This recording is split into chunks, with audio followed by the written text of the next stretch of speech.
few of them. For example, he was conferred with, of course, NAS Fellowship in 2010, Tata Endowment Award for Research, Tata Institute of Fundamental Research, the World Academy of Sciences Medal, which is from Italy, Outstanding Achievement Award of Institute of Engineers, Salinity Excellence Award, of course, the most important award of ICAR, Rafi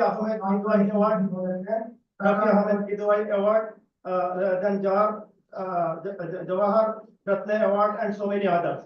So it's a great pleasure and honor for all of us, including me, to invite Sir and to have Sir on this very important occasion of this Institute of 24th Foundation Day lecture to hear from Sir on the very important topic of national and international importance, that is resilient soil and water management for achieving sustainable development goals. So, Sir, we would like to invite you, Sir, and get your kind blessings so that we, in general and youngsters in particular in coming days, we can shape our research in natural resource management, Sir. Thank you so much, Sir, for accepting and giving a very good time. Welcome, Sir. Please, Sir.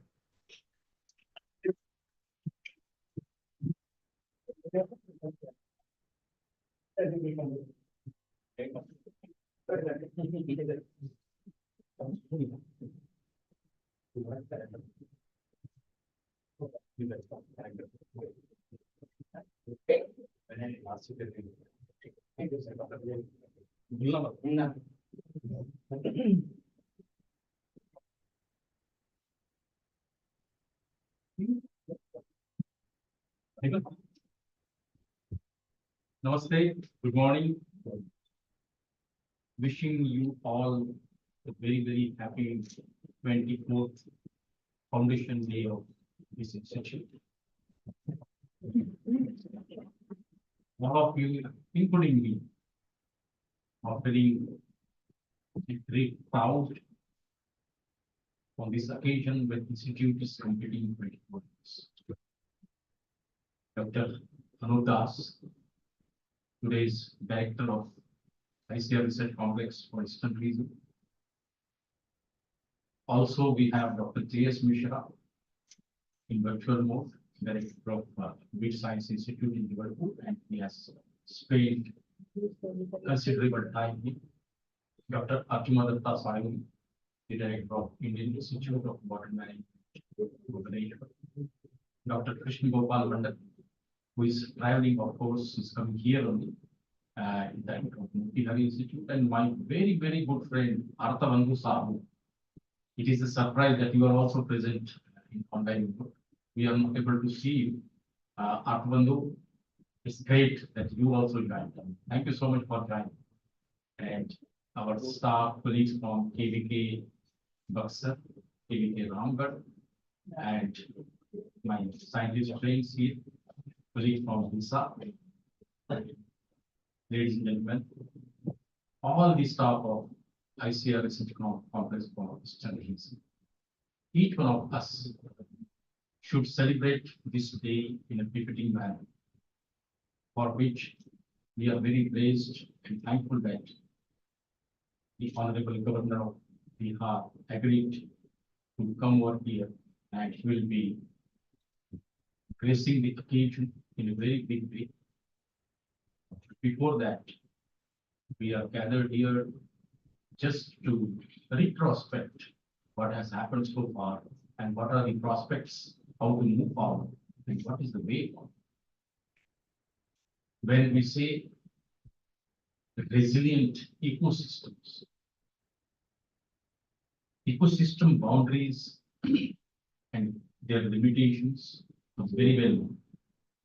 And globally concerns are raised to conserve, preserve ecosystem in the natural way. And now also in Indian philosophy, we started moving again back to our origin and started speaking of nature positive solutions or nature-based solutions, all the problems. Growing population, marine population, and growing pressures, biotic, abiotic, social, and all sorts of pressure, including the political, geopolitical situations all across the world. These pressures are to be sustained, and for that, you require a resilient kind of systems that starts from ground, what we call the ground level social matrix, where agriculture has a very big share. And when agriculture provides food, feed, fodder, work and work opportunities, then automatically the economy starts gaining and a kind of momentum is established. When there is a dream of 5 trillion economy, definitely each one of us have to give our 100%, rather more than 100% to achieve this goal. This is not going to happen automatically overnight. And therefore, the responsibility, of governmental and non-governmental sectors together is a very big responsibility. And within that, the agricultural sector, which is a very, very important sector, has to deliver in a much better way. The ICAR and its institutions all across the country had special responsibility, and we are really dedicated to deliver mandated objectives which are given to us. But limiting to that is not adequate, and we have to think out of the box and move out of the comfort zone so that we can deliver in a much better way than what we are doing today. Talking to colleagues, talking to our own colleagues on the subject which is very close to our hearts and very relevant to our mind, is just like reminding you what to do and what not to do. And in a research code of conduct, what we understand our responsibility, what we can deliver and discharge, just a retrospection is required, whether whatever we are doing is adequate or some extra mile we need to walk. Climate resilience, climate resistance, climate change, these are simple words, but we're reading everywhere, and including newspaper, research papers, everywhere you read this, and you listen on every day. But what does it indicates, and what are the different connotations each one of the word is having? Particularly when we say resilience and we talk of sustainable development goals, what is the meaning? Where it fits, how it fits, and is it really whatever technologies we have, we are resilient? And if resilience is required, to what extent? When we were studying in the school, that time we used to read about the plasticity, elasticity, and plasticity and elasticity also has limit. एक limit तक ही spread कर सकते हैं, but by being resilience, how long will it resilient? To what extent resilience will be there? There would be one point where everything will break down. So how to stretch to that extent? जीने की कला, climate change के साथ जीने की कला. So जीने की कला इंसान को सीख सकता है, लेकिन पेड़ पौधे, प्लांट और natural resource systems, how they will learn. लेकिन क्या उसको सीखने की जरूरत है? बिल्कुल नहीं. Nature itself takes care of all these things. But in between, the kind of hurdles we have created, kind of imbalance we have created, that is becoming a resisting force, and it works opposite to resilience. That's why we talk of resilience in our system. Now, resilience to the climate is not only resilience to the, because adaptation mechanism is not only for the climate. If you exclude the social matrix from here, probably whatever you provide is not adequate. That is not going to give resilience. Saying that this is climate resilient variety, climate resilient technology, this climate, neither the variety nor the technology is climate resistant. It may go to some extent, but not beyond that. But if social matrix is included, and these are developed participatory mode involving social matrix, then probably the limit of resilience will be more than double or even more. So this, when social matrix is there, everything becomes complex. Social matrix जैसे ही आ जाता है, complexities multiplies, and multiple complexities lead to multiple problems as well. But in India, these complexities are unexplained. उनको लगता है कि ये खराब है, बड़ी पॉपुलेशन है, पॉपुलेशन के कारण ऐसा हो रहा, लेकिन आपकी स्ट्रेंथ भी आज जो सपना देख रहे हैं हम 5 ट्रिलियन इकोनॉमी का, उस सपने के पीछे भी इतनी बड़ी कंट्री, इतना बड़ा प्रोड्यूस, इतना बड़ा लैंड मास, इतना बड़ा एग्रीकल्चर सेक्टर, इतना बड़ा लाइफ स्टॉक सेक्टर, इसकी वजह भी ये अगर सिकुड़ जाएगा, कम हो जाएगा, तो probably we will also have limitation in everything. So plateau is not good. किसी भी चीज में प्लेट्यू आ जाना ठीक है, लेकिन फिर अनंत काल तक पॉपुलेशन बढ़ना ये भी ठीक है. We have to strike a balance in between, and this balance is the art, and this provides the real basis of resilience, and this is the real meaning of resilience. So when we are talking about the climate resilience, specifically we raise this soil and water systems. Soil and water systems, because we are doing research in this line for now, and the institute was also established to review the soil and water resources of Eastern India. Subsequently, it was upgraded into a complex. But when complex is there, we have to take care of each and every. Now, when we talk of resilience, we also need to talk of risk assessment as well as risk management. And when it comes to the Eastern India, the 7 states for which the institute is managed, these 7 states always experience, every year they experience in one place or other place, problems of flood, problems of droughts, problems of sometimes heat waves, and problems of sometimes prolonged winters. So these climate extremes, they bring extra pressure on the farmers and also extra pressure on the agricultural sector as a whole. When I say agricultural sector, I also include the sector which is landless but depending mostly on agriculture for their living. Then, when the community is completely dependent on agriculture, under such situation, we will always need to find out some alternative solutions and alternates for the existing problems, which leads to provides good and very strong resilience for the climate. For this, we have assessed entire risk. Initially, we called climate vulnerability, and now very recently we started speaking climate risk.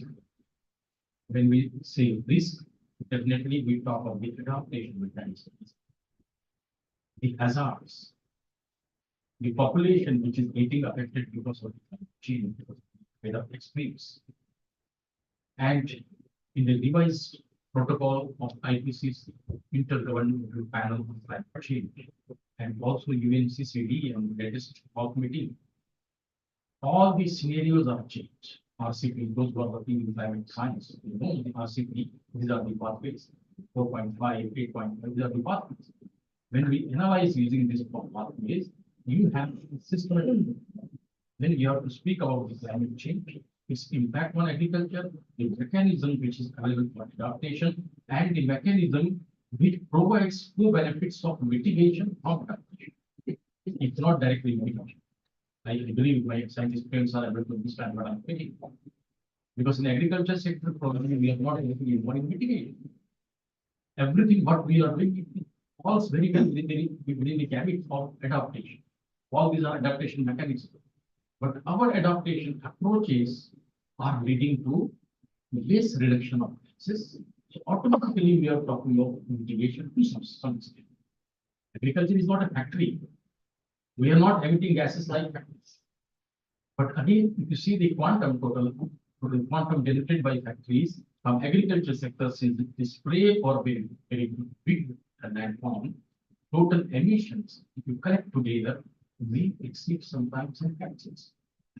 Therefore, whatever we do, we go for green coating, you go for conservation agriculture, you go for drip irrigation, you go for basin method or ridges method. Everything provides control over emission.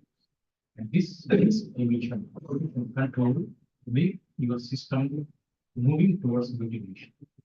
Therefore, your adaptive capacity, not of soil or water or seed, adaptive capacity of farmers.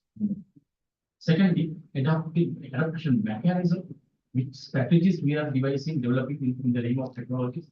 These technologies, they provide some kind of co-benefits towards mitigation. So directly or indirectly, we are getting into we are going in the direction of at the global level, we have our commitments.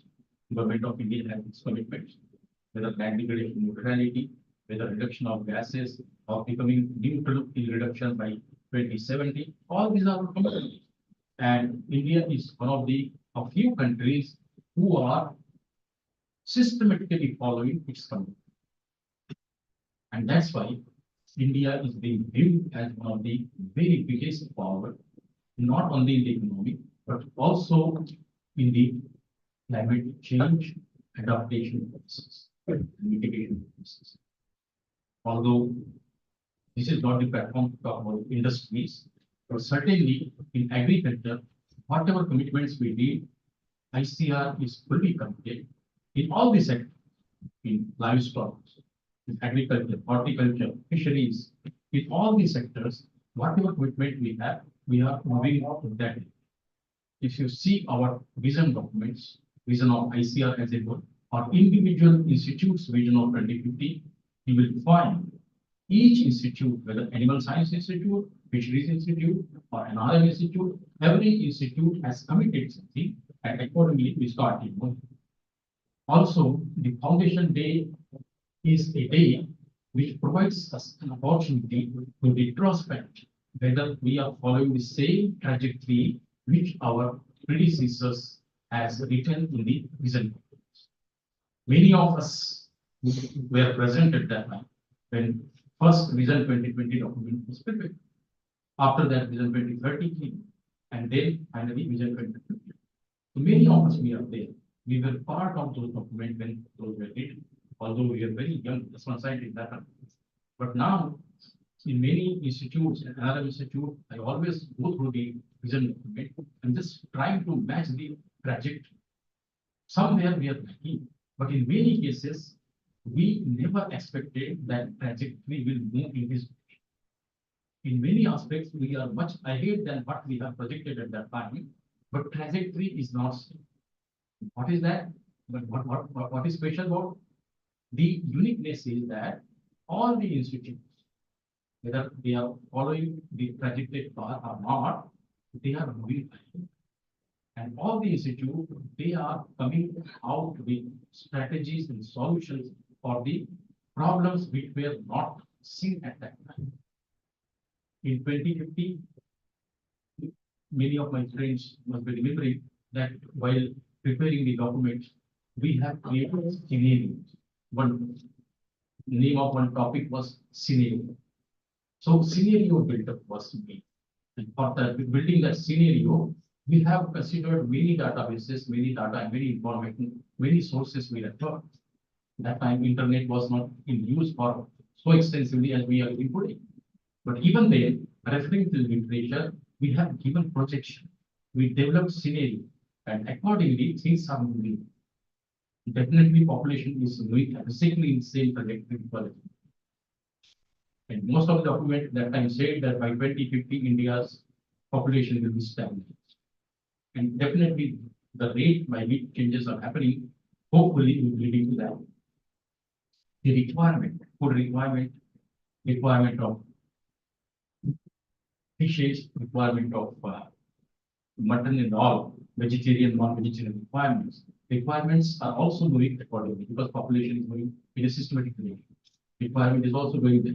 But total production and productivity probably has moved ahead of what we have projected. The total food grain production and total productivity has moved ahead. This is one positive thing, very big thing, and very, very appreciable thing which has happened in India. Crossing 330 million ton in food grains, crossing 350 million ton in horticulture sector is not easy. There is no change in the land mass. 140 million hectare was that line, 141 million. So out of that 140 million hectare land, producing more than 330 million ton of food grains and more than 350 million tons of horticulture produce, becoming number one in milk production, becoming number one in egg production. This is not a joke. And if you are exhausting such a huge amount of nutrients of the soil, producing huge biomass, how much you are eating? If you see the nutrition, the way these nutrients are mined, total nutrient consumption has not moved. It has not doubled. Production has gone so many times, but fertilizer consumption has not gone. Secondly, if you see the water consumption, the precipitation pattern is more or less same. The total fresh water resources more or less same. Then what is that which has made such a huge change in Indian lives? Farmers are same. Farming community, their values, tradition, everything is same. Therefore, the role of technologists, scientists, if somebody undermines, probably they are not. This is the reason, just I spoke. And because of this, scientists, agricultural scientists are more important for us. This will be realized over a period of time. Now also people realize, but still that realization, that wholehearted realization is not. But if you analyze this way, you will find that it was the science which has made agricultural scenario of this country to this point. Secondly, when the whole world was suffering during 2 years lockdown period, many wealthy countries, economically very, very strong countries, they were also shaky. They were on the shaky ground. They were worried what is going to happen if this lockdown continues for 4 more months. Entire Europe was big giant like the state of America was worried. If this lockdown continues for another 6 months, what is going to happen? Because the countries on which they were dependent for importing some of the materials, food materials, they were badly affected by corona. And people of the country will oppose if they import food from infected countries. In that situation also, India had sufficient food grains to feed its population for 2 more extra years of lockdown.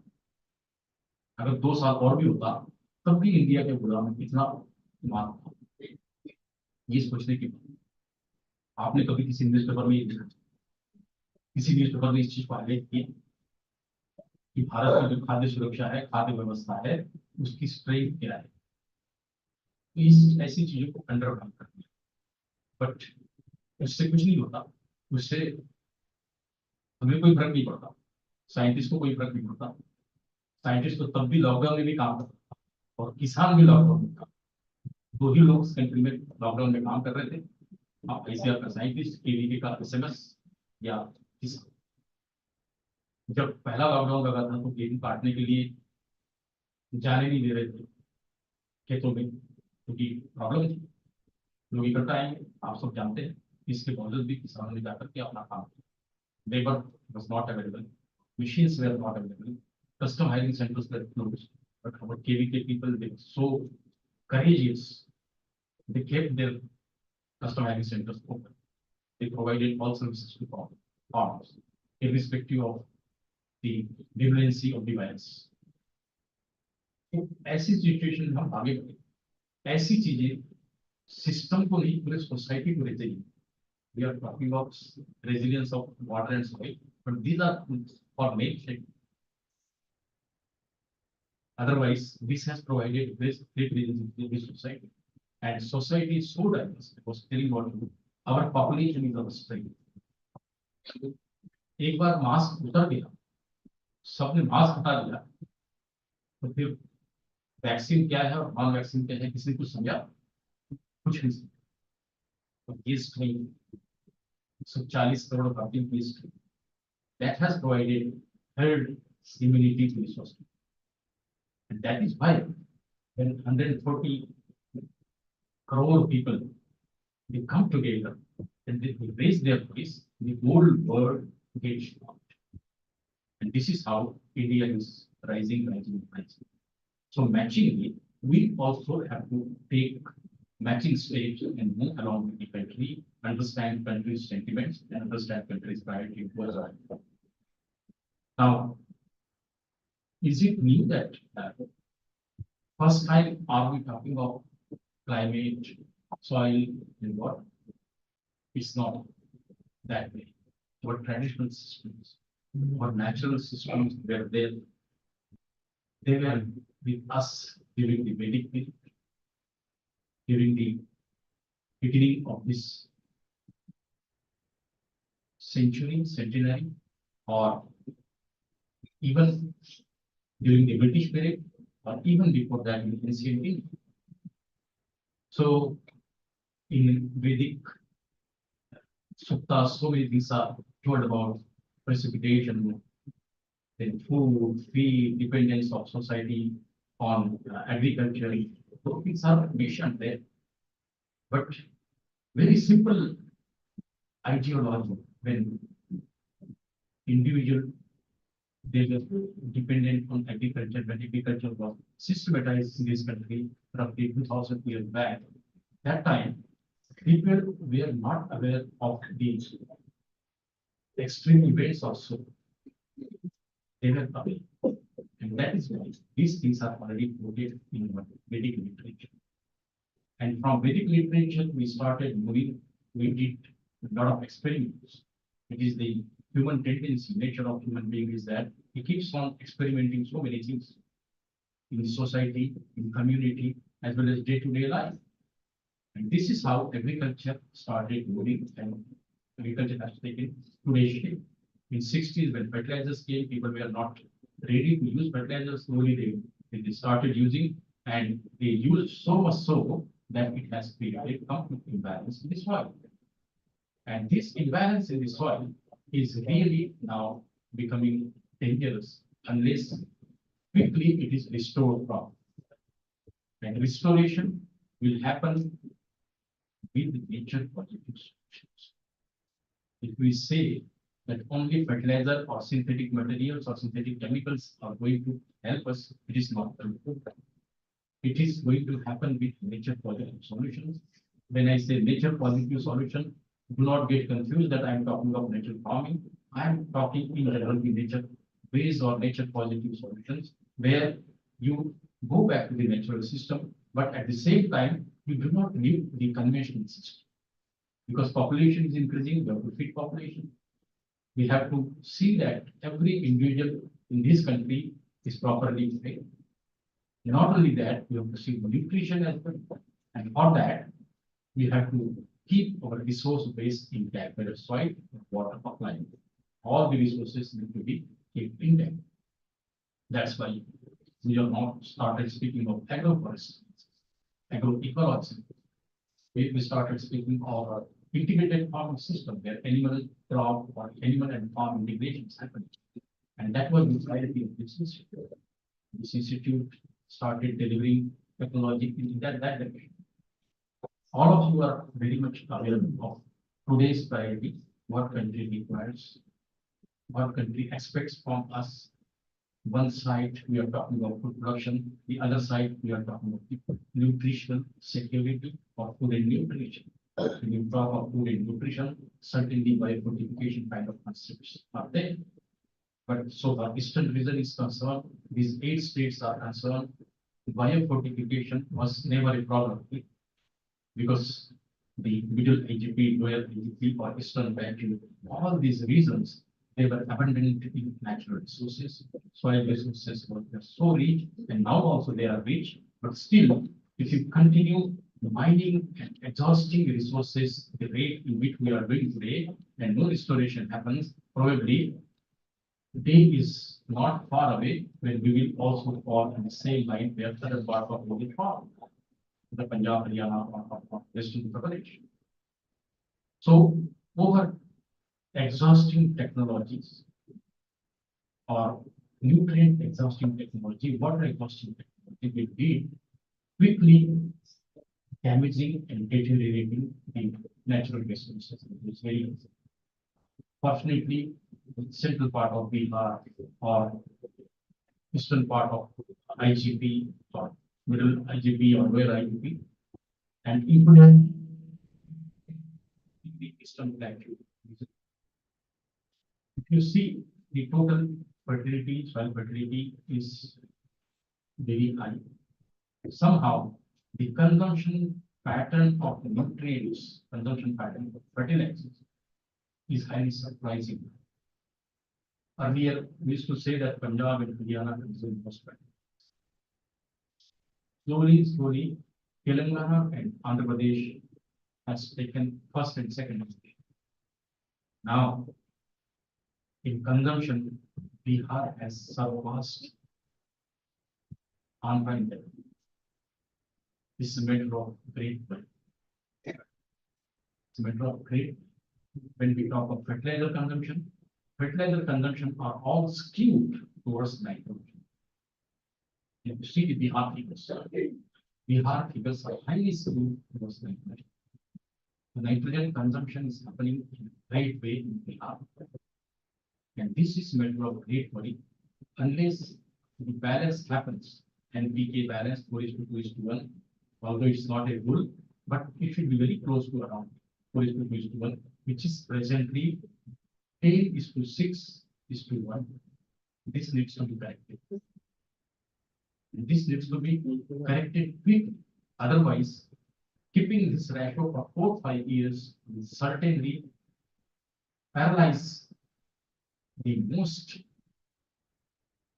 systematic ecosystem functions also.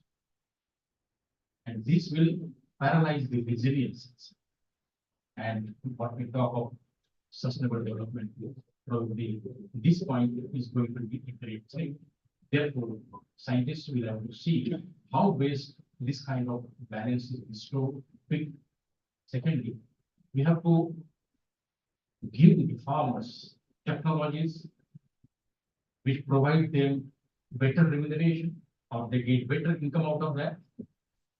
At the same time, these technologies are foolproof for very frequent drought and crisis. Now, the flood dynamics have changed completely. Flood dynamics, when I was in this complex, that time was altogether different than what present is. Now, the flood dynamics, its depths and duration, both have changed. And sometimes flood followed by arable condition followed by flood. This kind of situation is also emerging. The DRRs at that time, after 20 years, DRRs also have changed. They have also changed its dimensions. The fertility pattern changed. Cropping systems changed. So looking to this, we have to provide the correct solutions to the farmers, which are using. Now, looking at the vulnerability, the government of Bihar has started climate resilient for what we call CR. And this institute is also important. A few states, a few districts are being taken by this institute, some districts are taken by BISA, and some by Agriculture University in Salem. If I'm not wrong. Central University of So all university system, ICAR system together, we are trying to address this. But before that, we should understand what kind of vulnerability is happening when. Whether all the systems are water space system. In many districts, you have vulnerability of drought. Some districts you have vulnerability of flood. Some districts we have some other vulnerabilities. The last 2 weeks temperature pattern again reminding me, I'm very optimistic, but similar thing has happened 2 years ago. When rising temperature in the month of February has led to further rise in temperature in March, and this rise of temperature coincided with the maturity of wheat. And because of this terminal wheat, India had to lose almost 4 million tons of wheat. It is not the loss of total food grain, but it's the loss of quality. Under the terminal wheat condition, the quality of wheat we need to optimize. That should not happen unless we have taken some measures, some kind of heat tolerant varieties or some kind of NRM technology which provides resilience at that particular time. This kind of systems we need to bring in place. Also, the groundwater, although entire eastern region is considered to be very strong in groundwater, but groundwater utilization.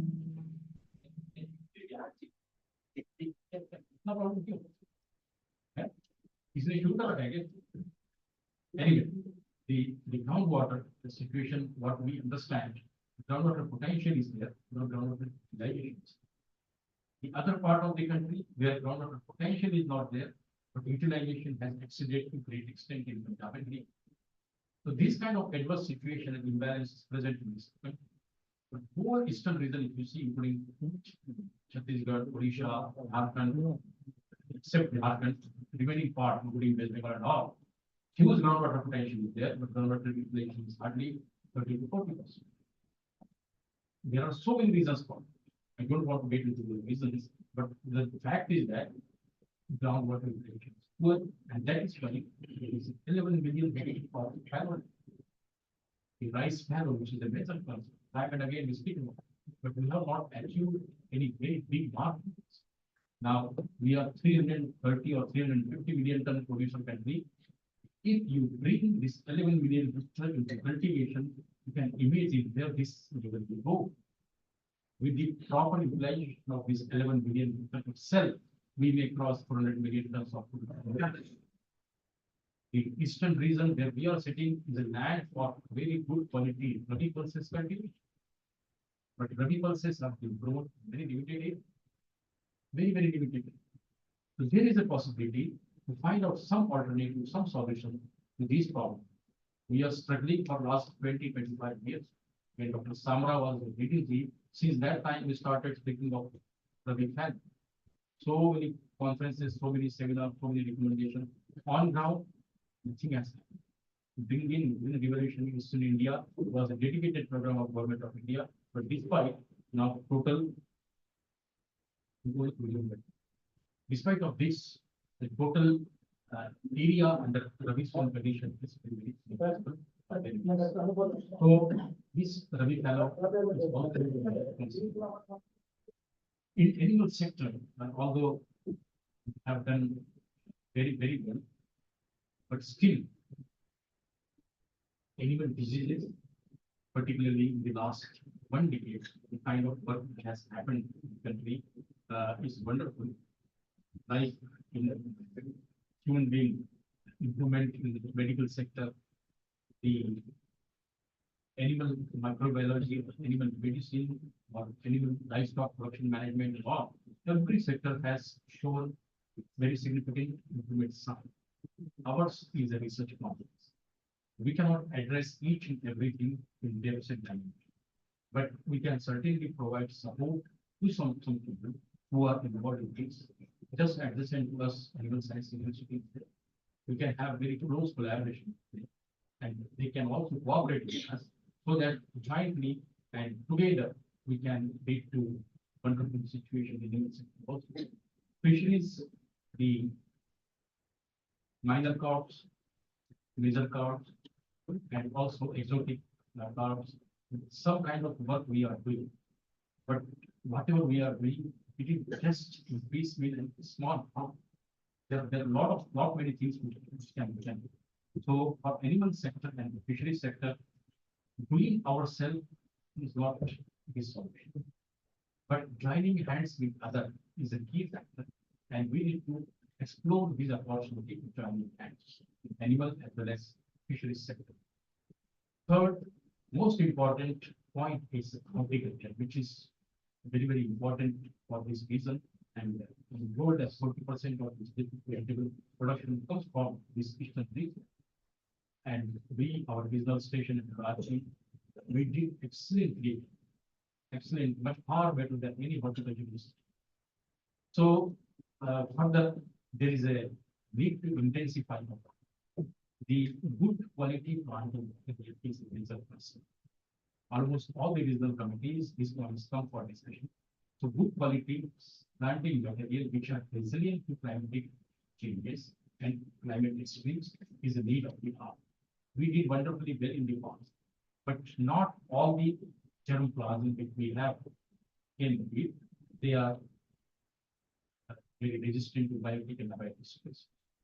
So for both abiotic and biotic stress prone resistant materials, we need to provide to this reason for which we have people in Ranchi center, some people here also.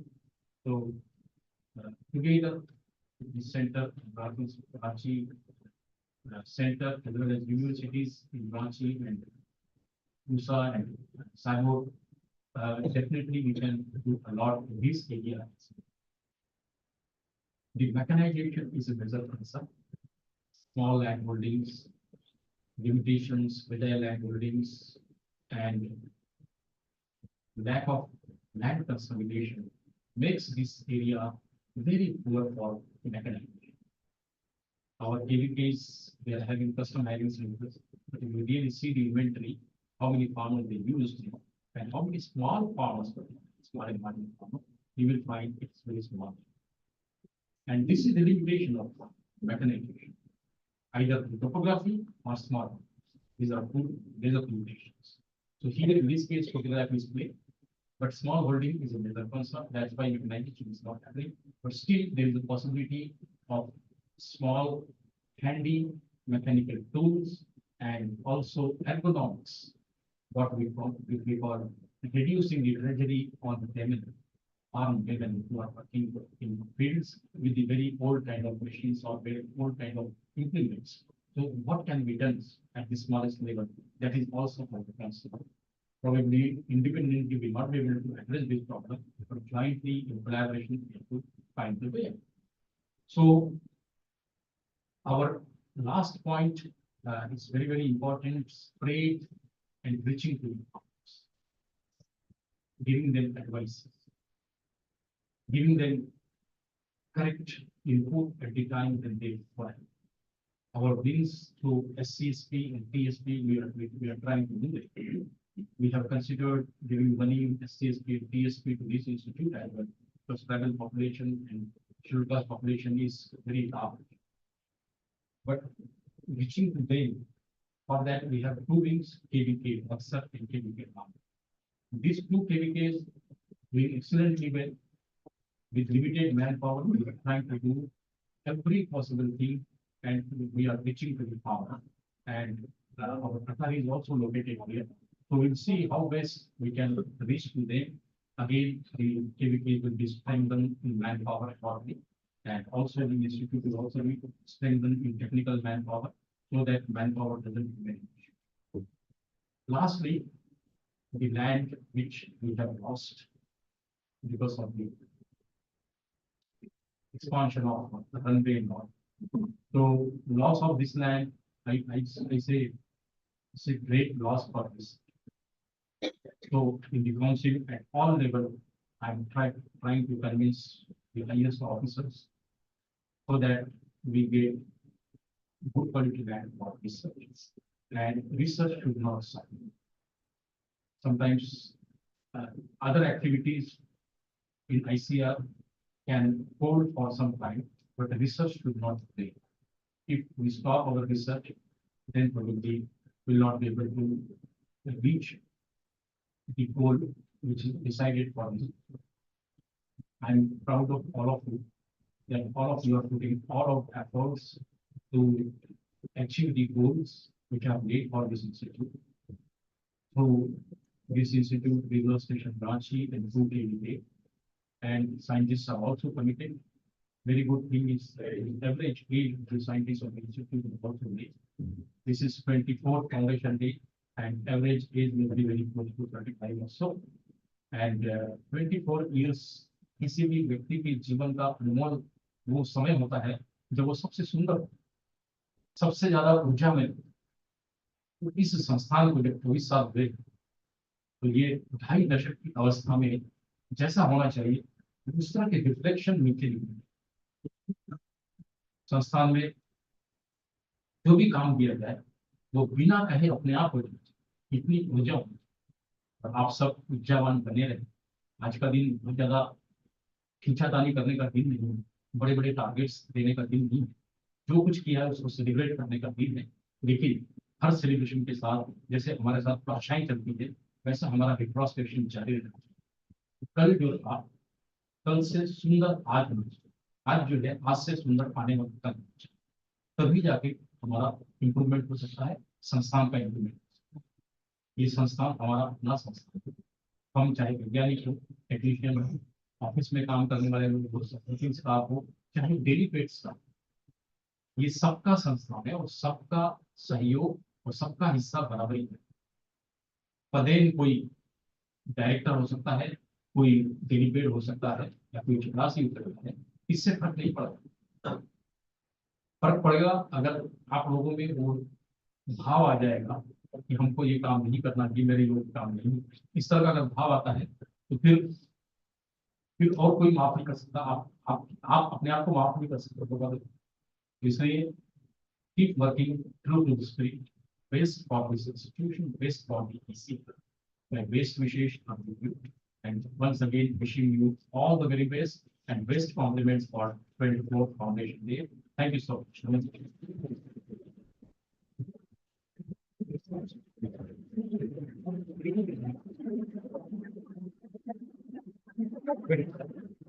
Thank you very much for the insightful and informative talk on potential priorities and climate resilient agricultural practices, different adaptation mechanisms, as well as nature positive solutions for achieving sustainable development goals. Your talk brought new insights in the current research, so we definitely plan to implement your innovative ideas in our research work. And we are very grateful to you for your valuable time and effort for such an outstanding and informative talk.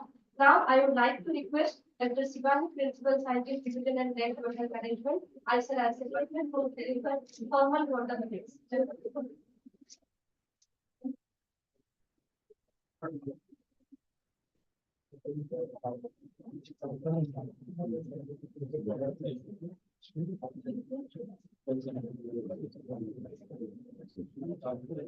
आप सबको कोई बात our most our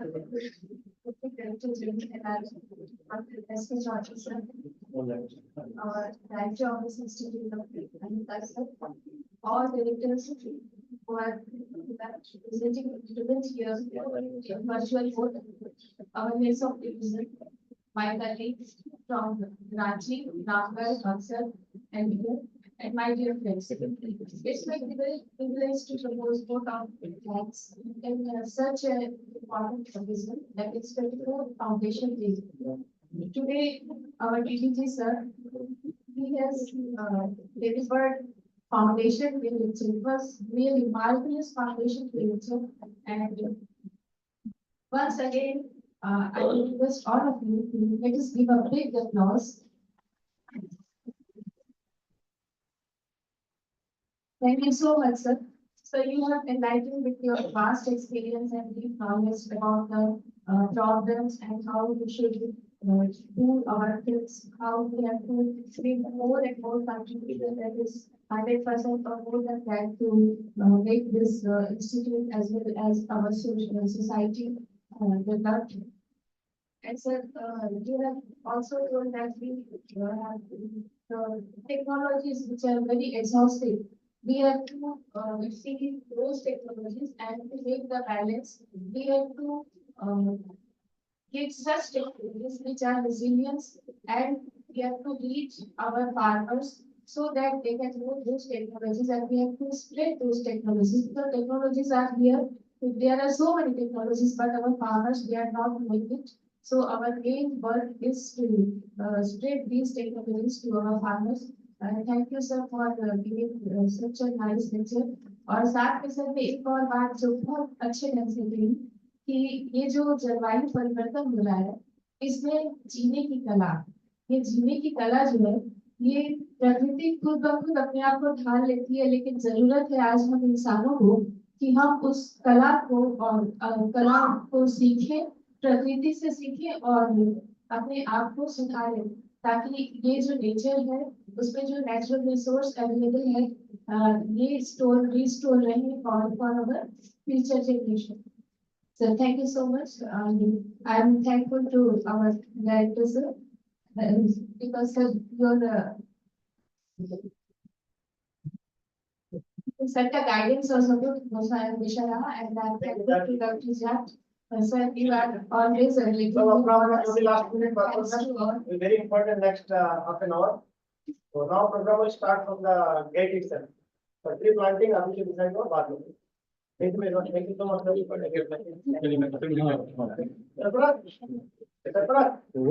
साथ को लेके.